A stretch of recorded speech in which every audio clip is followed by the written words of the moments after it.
بسم الآب والابن والروح القدس إله واحد أمين. لماذا أنا مسيحي؟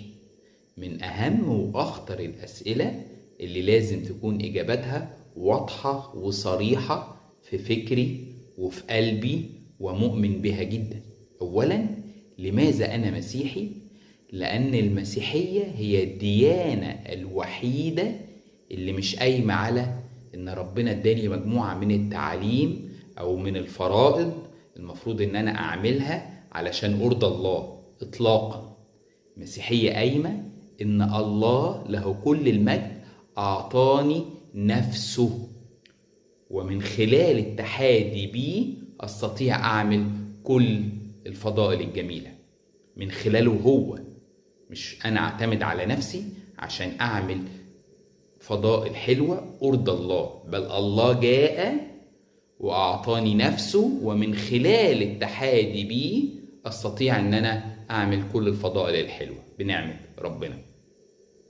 المسيحية مش مجموعة من الفرائض، فرض ده والفرض ده خالص. دي قصة حب صافية بين كل نفس بشرية وبين أبوها السماوي. قصة حب صافية بين كل نفس بشرية عبارة عن عروسة وعريسها السماوي إلهنا ومخلصنا يسوع المسيح. لماذا أنا مسيحي؟ لأن يسوع المسيح له كل المجد هو الوحيد الذي قام من بين الأموات بقوة لاهوته وحي الآن وإلى أبد الأبدين. ولذلك كل سنة تحصل المعجزة الجميلة وينبثق نور مقدس من قبر يسوع المسيح الفارغ.